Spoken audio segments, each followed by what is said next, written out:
Évangile de Jésus-Christ selon saint Luc. En ce temps-là, comme Jésus avait expulsé un démon, certains dirent « C'est par Belzéboul, le chef des démons, qu'il expulse les démons. » D'autres, pour le mettre à l'épreuve, cherchaient à obtenir de lui un signe venant du ciel. Jésus, connaissant leurs pensées, leur dit « Tout royaume divisé contre lui-même devient désert. Ces maisons s'écroulent les unes sur les autres. Si Satan, lui aussi, est divisé contre lui-même, comment son royaume tiendra-t-il? Vous dites en effet que c'est par Belzéboul que j'expulse les démons, mais si c'est par Belzéboul que moi, je les expulse, vos disciples, par qui les expulsent-ils? Dès lors, ils seront eux-mêmes vos juges. En revanche, si c'est par le doigt de Dieu que j'expulse les démons, c'est donc que le règne de Dieu est venu jusqu'à vous. Quand l'homme fort et bien armé garde son palais, tout ce qui lui appartient est en sécurité. Mais si un plus fort survient et triomphe de lui, il lui enlève son armement auquel il se fiait, et il distribue tout ce dont il l'a dépouillé. Celui qui n'est pas avec moi est contre moi. Celui qui ne rassemble pas avec moi disperse. Quand l'esprit impur est sorti de l'homme, il parcourt des lieux arides en cherchant où se reposer. Et il ne trouve pas. Alors il se dit « Je vais retourner dans ma maison d'où je suis sorti. » En arrivant, il la trouve balayée et bien rangée. Alors il s'en va et il prend d'autres esprits encore plus mauvais que lui, au nombre de 7. Ils entrent et s'y installent. Ainsi, l'état de cet homme-là est pire à la fin qu'au début. La sentence tombe, nette, cassante et méprisante. C'est par Belzéboul, le chef des démons, qu'il expulse les démons.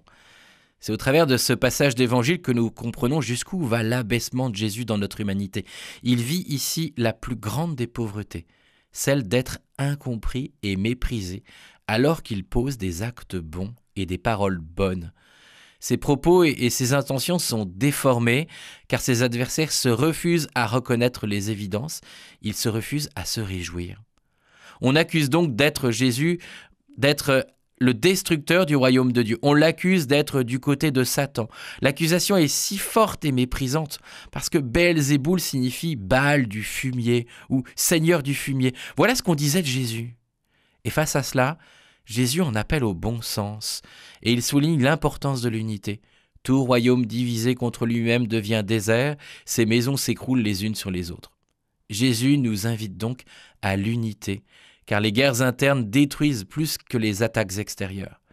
La conclusion de Jésus, elle est limpide. Celui qui utilise la division pour attaquer et régner sera détruit par cette même division qui se retournera finalement contre lui-même. Jésus nous invite donc à l'unité entre nous, mais aussi à l'intérieur de nous-mêmes. Et cette unité, elle se construit autour de la vérité. Elle se construit autour d'une personne, Jésus lui-même, car celui qui n'est pas avec moi est contre moi. Celui qui ne rassemble pas avec moi disperse. Au travers de ce passage des évangiles, Jésus nous met donc en garde contre le démon. Frères et sœurs, nous vivons dans un monde où de nombreuses personnes ne croient plus aux démons ou bien même le cantonnent dans une dimension folklorique. Et je sais de quoi je vous parle, car chaque année, je vois le Hellfest se déployer sur ma paroisse. Alors, méfions-nous du démon. Restons sur nos gardes, car comme l'écrit Charles Baudelaire, la plus grande ruse du diable est de faire croire qu'il n'existe pas. Pour preuve, notre monde technologique et sécularisé regorge de magiciens, d'occultisme, de spiritisme, d'astrologues, de vendeurs de sorts et d'amulettes, et malheureusement de véritables sectes sataniques.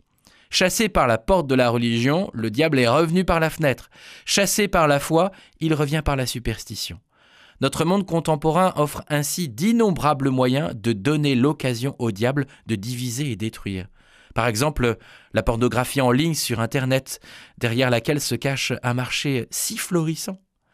Dans cette bataille contre l'esprit du mal, Jésus nous invite à la vigilance. Car comme l'a dit un père de l'Église, le diable est lié comme un chien à une chaîne. Il ne peut mordre personne, sauf celui qui, bravant le danger, s'approche de lui. Il peut aboyer, il peut pousser, mais il ne peut pas mordre, sauf celui qui le veut. Avec le diable, frères et sœurs, on ne dialogue pas. Jésus n'a jamais dialogué avec le diable, il le chasse ou le condamne. Le Christ a vaincu le démon et nous a donné l'Esprit Saint pour que nous soyons unis à lui et fassions nôtre sa victoire.